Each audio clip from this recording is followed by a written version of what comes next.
সর্বাবস্থায় আল্লাহ পাকের শুকরগুজারি বান্দা হিসেবে আমাদের সবাইকে কবুল করুন। সকলে বলুন আমিন। আমিন। এটা পবিত্র মেরাজুন নবী সাল্লাল্লাহু আলাইহি ওয়াসাল্লামের মাস, পবিত্র রজব মাস। রজব মাসের দ্বিতীয় জুমার দিনে আল্লাহ পাক দুনিয়ার মানুষগুলো থেকে আমাদেরকে নির্বাচিত করেছেন। আল্লাহর ঘর সানি কাবায় মেহমান বানিয়ে আল্লাহর ঘরে আমাদেরকে আসার বসার তৌফিক দান করেছেন। নবীজির প্রতি মুহাব্বতের সাথে দুরূদ শরীফ পাঠ করার তৌফিক দান করেছেন। আল্লাহর ইসমে জাতের জিকির করার তৌফিক দান করেছেন। অন্তঃস্থল থেকে আল্লাহ এবং তার রাসূলের প্রতি গভীর শ্রদ্ধা জ্ঞাপন করে মুহাব্বতে বলে আলহামদুলিল্লাহ। সম্মানিত হাজিরিন, মেরাজ এটা পবিত্র কোরআন দ্বারা স্বীকৃত। আল্লাহ পাক রব্বুল আলামিন আমাদের প্রিয় নবী সাল্লাল্লাহু আলাইহি ওয়াসাল্লামকে লা মাকান লা জামান এর মেহমান বানিয়ে আল্লাহ বিদাত দিয়ে ধর্ম করেছেন। জোরে বলি মারহাবা। 1 লক্ষ বা 2 লক্ষ 24 হাজার পয়গম্বর নবী রাসূলদেরকে আল্লাহ পাক পৃথিবীতে মানুষের হেদায়েতের জন্য পাঠিয়েছেন। শুধুমাত্র আল্লাহ পাক রব্বুল আলামিন তার প্রিয় হাবিব সাল্লাল্লাহু আলাইহি ওয়াসাল্লামকে লা মাকানের মেহমান বানিয়েছেন। অন্য কোন নবী এবং রাসূলকে বানান নাই। যেই নবীকে আল্লাহ পাক লা মাকানের মেহমান বানিয়েছেন, আল্লাহ আমাদেরকে সেই নবীদের উম্মত করেছেন। জোরে বলি মারহাবা। আমরা খুশি না বেজা? আল্লাহ পাকের ইবাদত বندگی করার জন্য আল্লাহ আমাদেরকে পৃথিবীতে পাঠিয়েছেন। আল্লাহ কোরআনে বলেছেন, ওমা খালাকুল জিন্না ওয়াল ইনসা ইল্লা লিয়াবুদুন। আমি জিন এবং মানুষকে পৃথিবীতে পাঠাই নাই অন্য কোন উদ্দেশ্যে, তবে পাঠিয়েছি একটা উদ্দেশ্য। সেই উদ্দেশ্যটা হচ্ছে আমি মাওলার বندگی করবে, গোলামি করবে। জোরে বলে মারহাবা। এই বندگی আপনি যতই করেন না কেন, করতে করতে দিন রাত অতিবাহিত করেন, করতে করতে আপনি সংসার পরিবার পরিজন সব ছেড়ে শুধু ইবাদতে থাকেন, আপনার কপালে কোনো দাগ হয়ে গেল, আপনার সব অবস্থা অবস্থা থাকতে থাকতে সংসার পরিজন পরিবার পরিজনের কথা কোনো দিকেই খেয়াল রাখলেন না, এই ইবাদতের মধ্যে ততক্ষণ পর্যন্ত কোনো মূল্য নেই যতক্ষণ পর্যন্ত আল্লাহ পাকের ইবাদতটা নবী এবং আল্লাহর মহব্বতে না হবে। জোরে বলি মারহাবা। যে ইবাদতের মধ্যে নবীর প্রেম ভালোবাসা মহব্বত থাকবে, এই ইবাদতটা কম হতে পারে, এই ইবাদতটা আল্লাহ পাকের দরবারে গ্রহণযোগ্য হবে। মারহাবা বলেন। প্রমাণ কি হুজুর? কেমন কথাটা বললেন? আমি ইবাদত করব আল্লাহর, কিন্তু নবীর প্রেম থাকতে হবে কেমন? আমরা নামাজ পড়ি, নামাজের ভিতরে আত্তাহিয়াতুর মধ্যে নবীজিকে স্মরণ করি, আছে না নাই?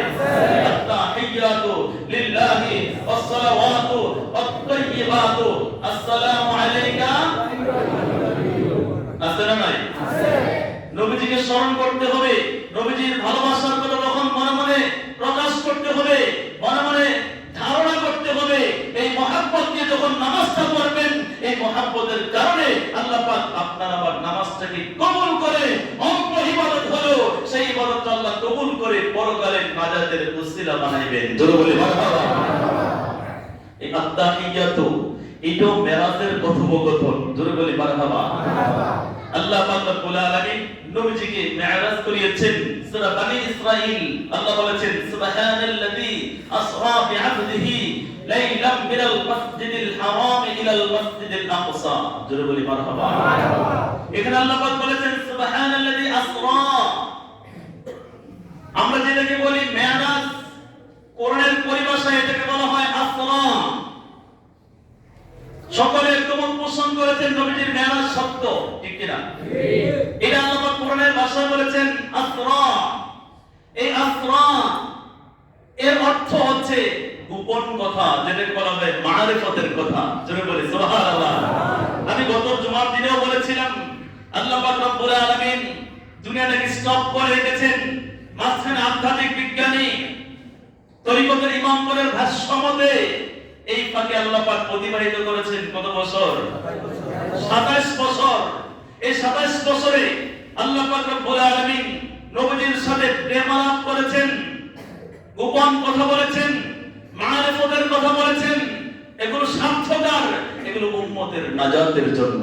সুবহানাল্লাহ। 27 বছর আল্লাহ পাক রব্বুল আলামিন নবীজির সাথে প্রেমালাপ করেছেন, গোপন কথা বলেছেন, মারিফতের কথা বলেছেন। এগুলো সার্থক, এগুলো উম্মতের নাজাতের জন্য। সুবহানাল্লাহ। 27 আল্লাহ পাক রব্বুল আলামিন নবীজিকে মেরাজে নিয়ে শুধু আল্লাহর নবীজিকে দিদারই দেন নাই, নবীজি সাল্লাল্লাহু আলাইহি ওয়াসাল্লামের কিয়ামত পর্যন্ত যত উম্মত আসবে উম্মতের জন্য উপঢৌকন পুরস্কার জাযা বকশিশ হিসেবে নিয়ে এসেছেন 5 ওয়াক্ত নামাজ। ঠিক না?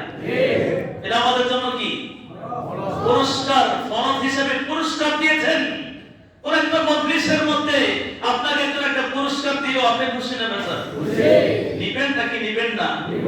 দুনিয়ার একজন মানুষ সামান্য একটা পুরস্কার দিল, সেটা সুন্দরভাবে গ্রহণ করলেন, কিন্তু আল্লাহ পাক রব্বুল আলামিন যিনি আহকামুল হাকিমিন, যিনি হচ্ছেন আমার খালেক, যিনি হচ্ছেন আমার রাজ্জাক, যিনি আমাকে সৃষ্টি করেছেন, তার পক্ষ থেকে আমার জন্য পুরস্কার ফজর, জোহর, আসর, মাগরিব, এশা, তিনি আমাকে পুরস্কারগুলো দিচ্ছেন। আমি পুরস্কারগুলো কিভাবে গ্রহণ করছি? বিবেকের কাছে প্রশ্ন করবে। দুনিয়ার একজন মানুষ পুরস্কারটা দিল, আপনি গ্রহণ করে কতই না খুশি হলেন, স্বাচ্ছন্দ্য বোধ করলেন। সেই পুরস্কারটা না দিলে ওই লোকটা অপমানিত হবে, লজ্জিত হবে, এই চিন্তা করে হলো আপনি পুরস্কারটা গ্রহণ করছেন। কিন্তু যিনি আমাকে সৃষ্টি করেছেন, এই খানেকের পক্ষ থেকে পুরস্কার 5 ওয়াক্ত নামাজ। আমরা কেই আজকে ফজর নামাজটা পড়েছি, অনেকেই পড়েছি, এই অনেকের অন্তর্ভুক্ত হিসেবে আল্লাহ পাক আমাদের সবাইকে কবুল করুন। আমিন। আমরা রাজি আছি না নাই? আরো জোরে বলুন, রাজি আছি না নাই?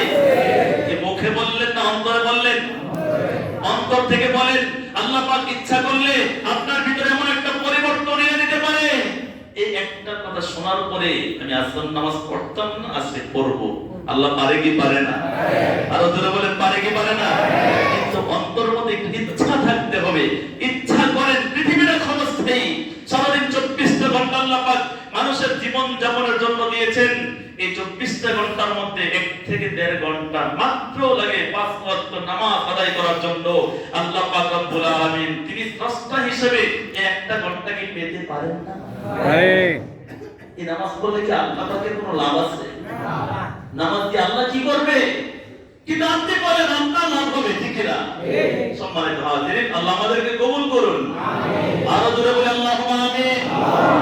মেরাজে গিয়ে 5 ওয়াক্ত নামাজ এনেছেন। নামাজের পাশাপাশি মেরাজে গিয়ে পৃথিবীর মধ্যে খারাপ কাজ করলে কি শাস্তি, সেটাকে আল্লাহ পাক নবীজিকে জানিয়েছেন। ভালো কাজ করলে কি পুরস্কার, সেটাও আল্লাহ পাক নবীজিকে জানিয়েছেন। জোরে বলি মারহাবা। আল্লাহ পাক রব্বুল আলামিন আল্লাহর হাবিব সাল্লাল্লাহু আলাইহি ওয়াসাল্লামকে মসজিদে হারাম থেকে আকসা থেকে প্রথম আসমান, দ্বিতীয়, তৃতীয়, চতুর্থ, পঞ্চম, ষষ্ঠ, সপ্তম আসমান পার করে সিদরাতুল মুনতাহা পার করে সেখান থেকে আল্লাহ পাক রব্বুল আলামিনের আলমে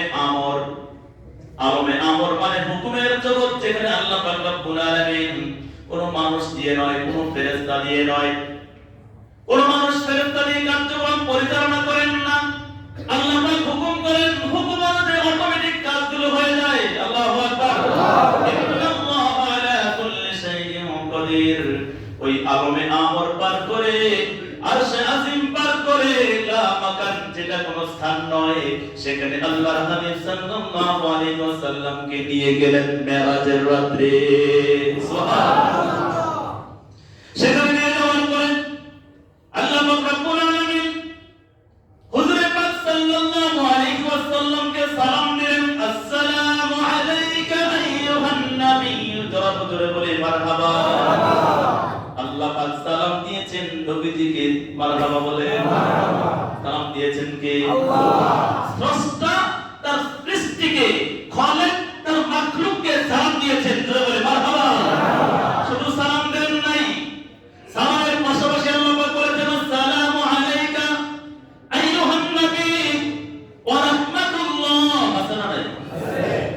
আমি কিছু বাড়িয়ে বলি না তো? আসসালামু আলাইকা আইয়ুহান নবী ওয়া রাহমাতুল্লাহ। আসসালামু আলাইকুম। ওয়া রাহমাতুল্লাহ আছে। সালাম দিলেন এবং নবীজির রহমতের কথা বললেন, আপনার উপর রহমত বর্ষণ হোক। কথা কার? আল্লাহ। আল্লাহ পাক মেরাজের রাতে লা মাকান, যেখানে কোনো স্থান নাই, লা জামান, যেখানে কোনো কাল নাই, কাল মানে সময়, লা জামান লা মাকান, যেখানে কোনো সময় নাই, যেখানে কোনো স্থান নাই, আল্লাহ পাকের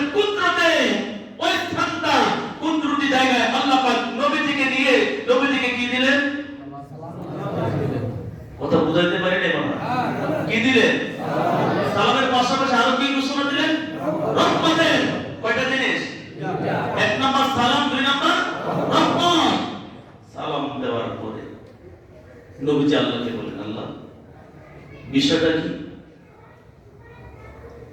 আল্লাহ বলেন, ইয়া রাসূলুল্লাহ, কোন বিষয়? ইয়া আল্লাহ, তুমি তো কোরআনে আমার উপর কোরআন নাযিল করেছো, ওই কোরআনের মধ্যে তুমি বলেছো সুবহান রাব্বিকা রাব্বিল ইজ্জাতি আম্মা ইয়াসিফুন ওয়া সালামুন আলাল মুরসালিন। আল্লাহ, তুমি তো কোরআনে ঘোষণা দিয়েছো সালামুন আলাল মুরসালিন, সমস্ত রাসূলদের প্রতি তোমার পক্ষ থেকে সালাম। তুমি তো কোরআনে সমগ্র রাসূলদেরকে সালাম দিয়েছো, সুতরাং আমিও তো একজন রাসূল, সমগ্র রাসূলদের সাথে তো আমাকে সালামের অন্তর্ভুক্ত করেছো, তারপরে আবার আজকে এখানে তুমি আমাকে সালাম দিলার কারণটা কি? সুবহানাল্লাহ। প্রশ্ন যুক্তি আছে না নাই? আছে।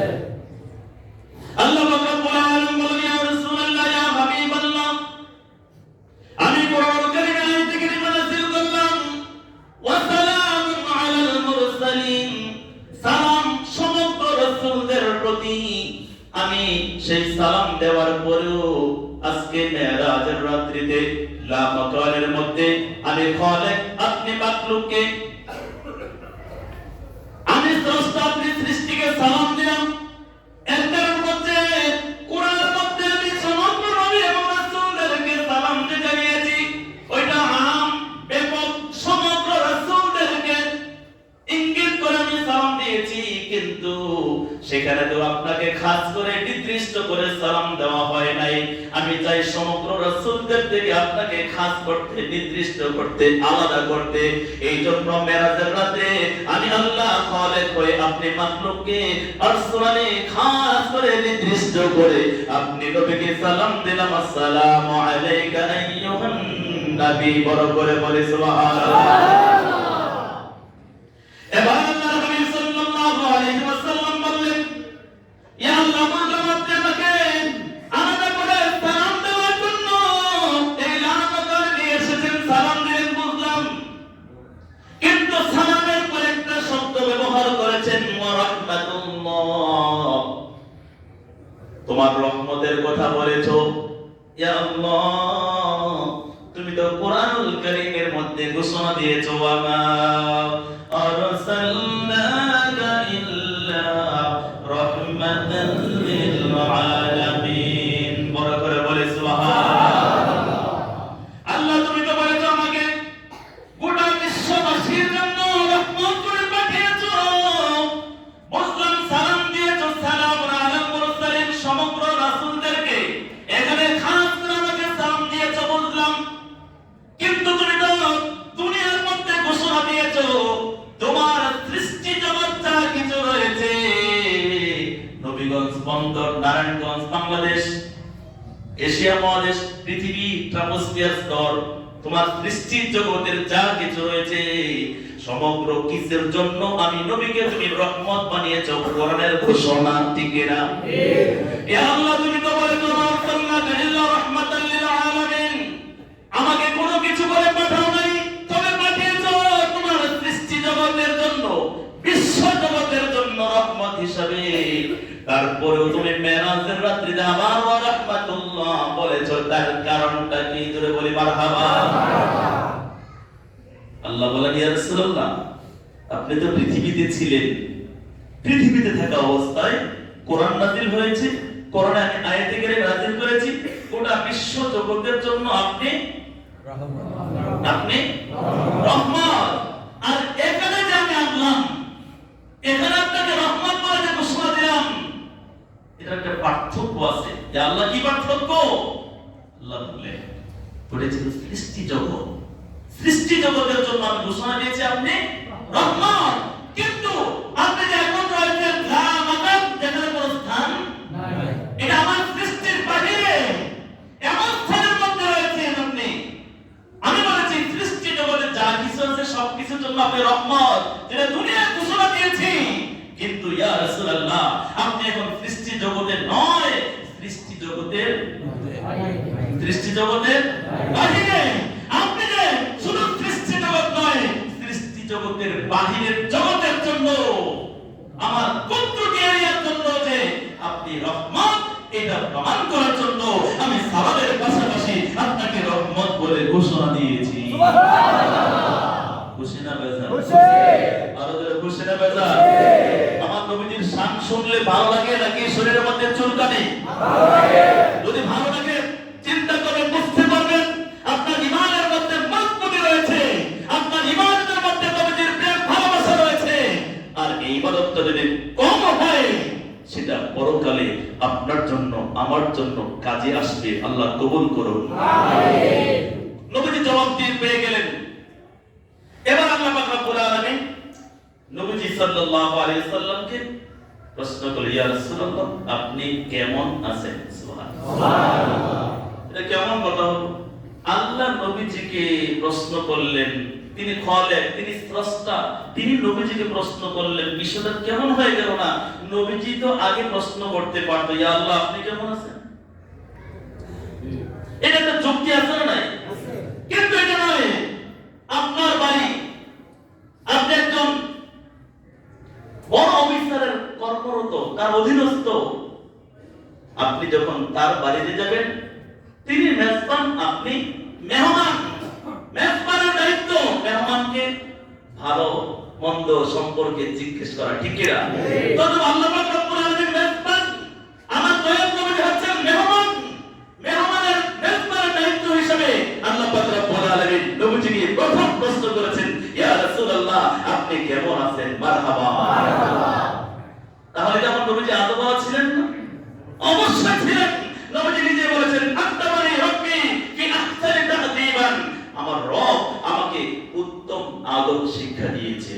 সুবহানাল্লাহ।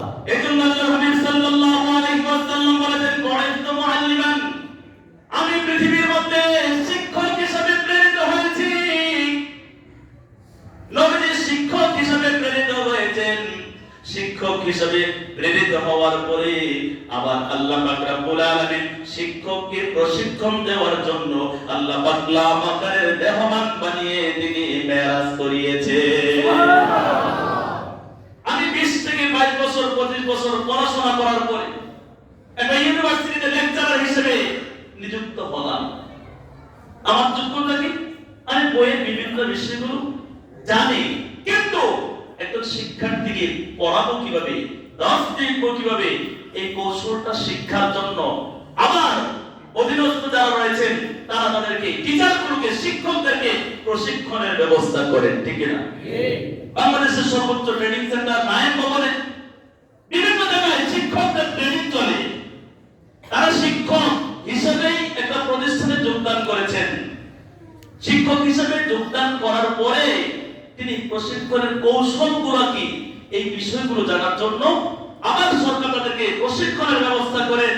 তদ্রুপ আল্লাহর হাবিব সাল্লাল্লাহু আলাইহি ওয়াসাল্লাম তিনি শিক্ষক হিসেবে পৃথিবীতে এসেছেন। শিক্ষার কৌশলটা কি হবে আল্লাহ পাক রব্বুল আলামিন সেই কৌশল শিক্ষার জন্য, প্রশিক্ষণের জন্য দুনিয়ার জমিন থেকে লামাকারের মেহমান বানিয়ে আল্লাহ পাক নবীজিকে মেরাজে নিয়ে প্রশিক্ষণ দিয়েছে। সুবহানাল্লাহ। আল্লাহ পাক রব্বুল আলামিন নবীজিকে প্রশ্ন করলেন, ইয়া রাসূলুল্লাহ আপনি কেমন আছেন? মনে আছে তো? আল্লাহর হাবিব সাল্লাল্লাহু আলাইহি ওয়াসাল্লাম বললেন, ইয়া আল্লাহ ছিলাম হাতিমে কাবায়, সেখান থেকে সিদরাতুল মুনতাহা, সাত আসমান পাড়ি দিয়ে, আরশে আজিম পাক পাড়ি দিয়ে, আরমে আমর পাড়ি দিয়ে লামাকারে আসলাম। এই মুহূর্তে আমি যদি বলি আল্লাহ ভালো নাই, তাহলে আপনার নাশুকরিয়া হবে। আমি তো আপনার নাশুকরিয়া দেইগিরি বান্দা নই। আমি আলহামদুলিল্লাহ ভালো আছি, তবে একটা বিষয় আছে, জোরে বলি আল্লাহু আকবার। সেটা কি? ইয়া আল্লাহ আমি ভালো আছি, কিন্তু আমার গুনাহগার উম্মতের চিন্তা নিয়ে আমি ভালো আছি, জোরে বলি মারহাবা। আমার গুনাহগার উম্মতের চিন্তা সহ আমি ভালো আছি। সুবহানাল্লাহ, সুবহানাল্লাহ। আল্লাহ রাব্বুল আলামিন বলেন, ইয়া রাসূলুল্লাহ, ইয়া হাবিবাল্লাহ, পৃথিবীর মানুষদের দুইটা অবস্থা। কয়টা? দুইটা। এক নাম্বার ভালো, দুই নাম্বার মন্দ। এটা পৃথিবীর জমিনে হতে পারে সুখের পরে দুঃখ, দুঃখের পরে সুখ, ভালোর পরে খারাপ, খারাপের পরে ভালো, সচ্ছলতার পরে অসচ্ছলতা, অসচ্ছলতার পরে সচ্ছলতা, আছে না নাই? এটা পৃথিবীর গুণ, এটা পৃথিবীতে হতে পারে, আমার সৃষ্টি জগতের ভেতরে হতে পারে। কিন্তু আপনি আমার একটা স্থানে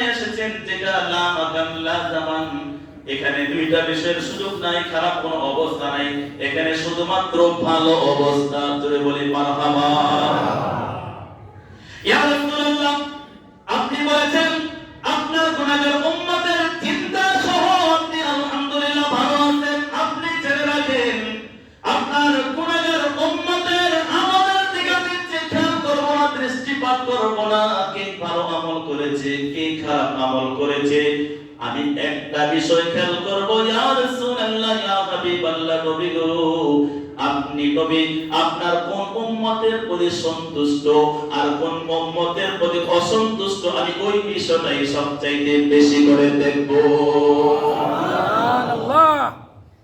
কার গুনাহ কম কার গুনাহ বেশি আমি এটা দেখব না, কার ইবাদত বেশি কার ইবাদত কম এটাও দেখব না। দেখব আপনি নবী আপনার কোন উম্মতকে বেশি ভালোবাসেন, কোন উম্মতকে কম ভালোবাসেন, সেইটাই আমি দেখব। নবীজি কাকে বেশি ভালোবাসবে কাকে কম ভালোবাসবে এটা তো বোঝা যায় যে নবীজিকে যত বেশি ভালোবাসবে নবীজিও তাকে তত বেশি ভালোবাসবে, ঠিক কি না? ঠিক।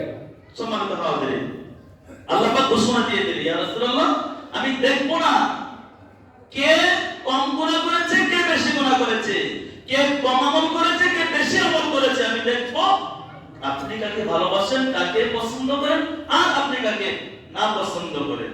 যেমন দেখা যায় ওয়াজ করবে রাদিয়াল্লাহু তাআলা দাঁত মোবারক ভেঙেছেন, এটা কি জায়েজ না কবিরা গুনাহ? শরীরে একটা অঙ্গ প্রত্যঙ্গ ভাঙা নষ্ট করা একটা ফোঁটা রক্ত বিসর্জন দেওয়া ইচ্ছা করলে এটা কবিরা গুনাহ। ওয়াজ করবে রাদিয়াল্লাহু তাআলা 32 টা দান ভেঙে ফেললেন, নবীজি সেটা দেখেন নাই, নবীজি তারপরও তাকে জুব্বা উপহার দিয়েছে। সুবহানাল্লাহ। এজন্য আল্লাহর হাবিব সাল্লাল্লাহু আলাইহি ওয়াসাল্লাম ওমর রাদিয়াল্লাহু তাআলা কে বলেন, হে ওমর, তুমি যখন ওয়াজ করনের সাথে সাক্ষাৎ তোমার হয়ে যাবে তুমি ওয়াজ করনের কাছ থেকে দোয়া নিও। সুবহানাল্লাহ। নবীজি তিনি দাঁত ভেঙেছেন, এটা গুনাহ হওয়ার কথা, কিন্তু নবীজির ভালোবাসা থাকার কারণে নবীজি সেই দিকে তাকান নাই, তাকে ভালোবেসে জুব্বা উপহার দিয়েছেন এবং ওমর রাদিয়াল্লাহু তাআলা কে বললেন তুমি তার কাছ থেকে দোয়া নিও। সুবহানাল্লাহ। নবীজির মহব্বতের ছিলেন, ভালো ছিলেন। এবার আল্লাহ পাক রব্বুল আলামিন নবীজি সাল্লাল্লাহু আলাইহি ওয়াসাল্লাম কে বললেন, ইয়া রাসূলুল্লাহ, ইয়া হাবিবাল্লাহ, হাসরের মাঠ যখন কায়েম হয়ে যাবে, সমাগম থেকে শুরু করে ঈসার হুল্লা পর্যন্ত সমগ্র নবী এবং রাসূলগণ নাফসি নাফসি নাফসি, হায় আল্লাহ আমাকে বাঁচাও আমাকে বাঁচাও আমাকে বাঁচাও, নিজেকে নিয়ে ব্যস্ত থাকবে, নিজেকে নিয়ে পেরেশান থাকবে, তাদের উম্মতের কোনো খোঁজ খবর থাকবে না। এমন সময় আল্লাহ পাক নবীজিকে বললেন, ইয়া রাসূলুল্লাহ, ইয়া হাবিবাল্লাহ, শুধুমাত্র এক্সেপশনাল আপনি আমার বন্ধু, আপনি শুধু বলতে থাকবেন রব্বি হাবলি রব্বি হাবলি রব্বি হাবলি উম্মতি, এই বলে যখন ঘোষণা দিতে থাকবেন, আসলে আপনি আপনার উম্মতকে ডাকবেন না, আপনার উম্মতকে মাফ করার জন্য আল্লাহর দরবারে বারংবার বলতে থাকবেন রব্বি হাবলি উম্মতি, হে আল্লাহ তুমি আমার উম্মতকে নাজাত দিয়ে দাও, আমার উম্মতকে পরিত্রাণ দিয়ে দাও, আমার উম্মতকে নাজাতের ব্যবস্থা করে দাও। জোরে বলে মারহাবা। ইয়া রাসূলুল্লাহ, ইয়া হাবিবাল্লাহ, আপনি আসলে আপনার উম্মতকে ডাক দিবেন না উম্মতি উম্মতি, হে উম্মত তুমি আসো তুমি আসো, এইভাবে আপনি ঘোষণা দিবেন না, শুধুমাত্র বলবেন রব্বি হাবলি উম্মতি, হে আল্লাহ তুমি আমার উম্মতকে তুমি ক্ষমা করো। এই ঘোষণা তখন দিবেন, ঘোষণা দেওয়ার পরে ঘোষণাটা হবে আপনার কাছ থেকে আস্তে আস্তে, কিভাবে আস্তে আস্তে, রব্বি হাবলি উম্মতি, খালি রব্বি হাবলি উম্মতি রব্বি হাবলি উম্মতি।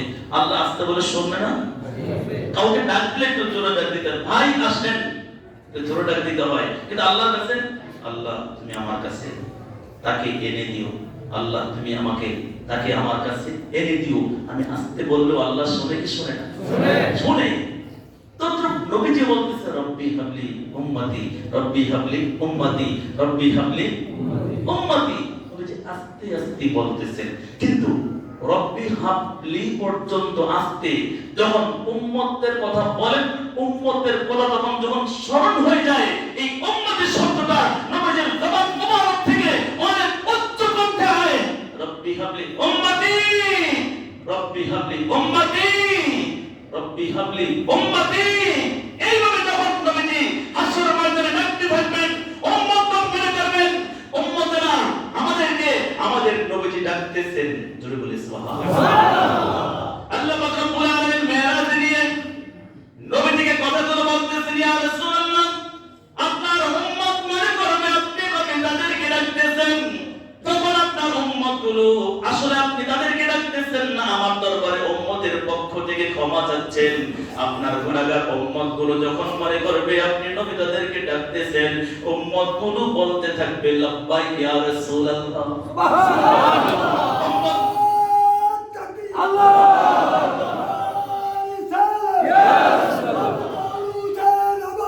জিন্দাবাদ জিন্দাবাদ জিন্দাবাদ জিন্দাবাদ জিন্দাবাদ।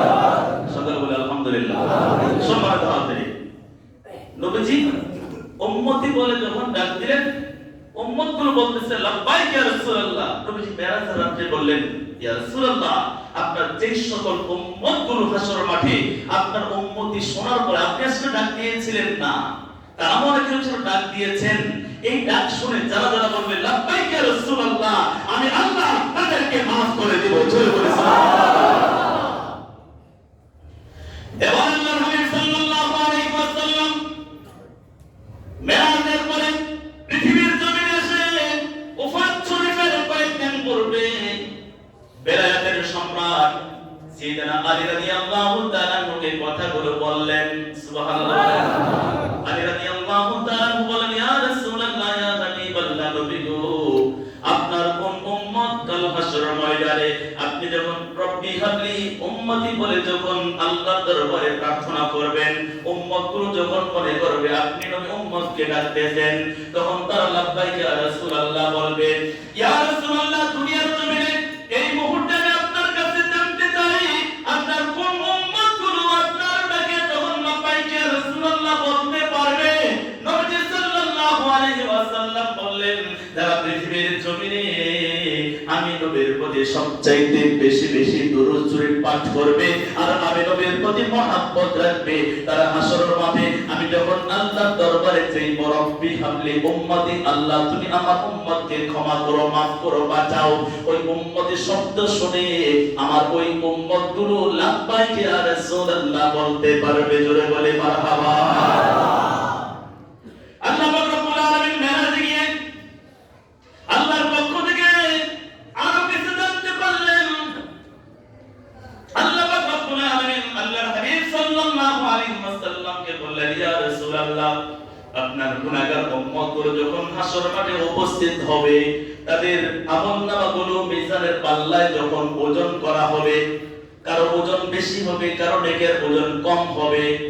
ইয়া রাসূলুল্লাহ, যারা দুনিয়ার জমিনে আমি আল্লাহর ইবাদত করবে, সাথে আপনার নবীর মহব্বত রেখে রেখে আমি আল্লাহর ইবাদত করবে, আমি আল্লাহ তাদের ওই আমলগুলোকে বহু গুণে মিজানের পাল্লার মধ্যে ভারী করে দিব।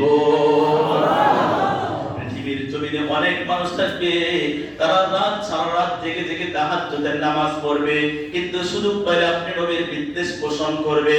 তারা সর্বদা 5 ওয়াক্ত নামাজ পড়ে পড়ে কপালের মধ্যে দাগ ফেলে দিবে, কিন্তু সুযোগ পেলে আপনি নবীর সম্মানকে খাটো করার চেষ্টা করবে।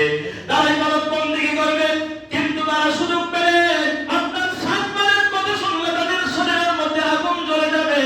ওই সমস্ত মানুষগুলোর আদরত আমার দরবারে কি বিন্দু মাত্র মূল্য থাকবে না। কিন্তু যারা অল্প ইবাদত করবে, কিন্তু ইবাদতের মধ্যে আপনি নবীর প্রেম মহব্বত ভালোবাসা থাকবে, তাদের অল্প ইবাদতগুলো আমি আল্লাহ মিজানের পাল্লায় বহু গুণে ভারী করে দিয়ে তাদেরকে নাজাত দিয়ে দিব। আল্লাহ পাক রব্বুল আলামিন আরো জানালেন, ইয়া রাসূলুল্লাহ, যখন পুল সিরাতের পুল পার হওয়ার জন্য সময় চলে আসবে আপনার উম্মতের জন্য, তারা দেখবে পুল সিরাতের পুলটা অত্যন্ত সরু, মানে চিকন, অত্যন্ত ধারালো, তারা যখন পুলসিরাতের পুলের উপর আরোহণ করবে, ঠিক ওই সময় তারা পৃথিবীর জমিনে আপনি নবীকে স্মরণ করার জন্য, পৃথিবীর জমিনে সর্বাবস্থায় আপনাকে মনে রাখার জন্য, আপনার মহব্বত পোষণ করার কারণে পুলসিরাতের পুলের উপরে ওঠার পরেও তাদের অন্তরের মধ্যে আপনি নবীর কথা স্মরণে চলে আসবে। ওই পুলসিরাতের পুলের উপরে আপনি নবীর স্মরণ যখন চলে আসবে, তখন স্মরণে চলে আসার কারণে মুসা আলাইহিস সালাম ফেরাউনের পাড়ে থেকে যাওয়ার সময় সামনে দেখলেন নদী, রাস্তা নাই। আল্লাহ পাক কুদরতের মাধ্যমে তিনি পানিতে পা দিলেন, আল্লাহ রাস্তা বানায় দিলেন, প্রশস্ত রাস্তা। সুবহানাল্লাহ। আপনার গুনাহগার উম্মতগুলো ওই পুলসিরাতের সরু পুলের উপর ওঠার পরে পৃথিবীর জমিনে আপনার সম্মান প্রচার করার কারণে পুলসিরাতের পুলে ওঠার পরেও আপনার কথা স্মরণ হয়ে যাবে।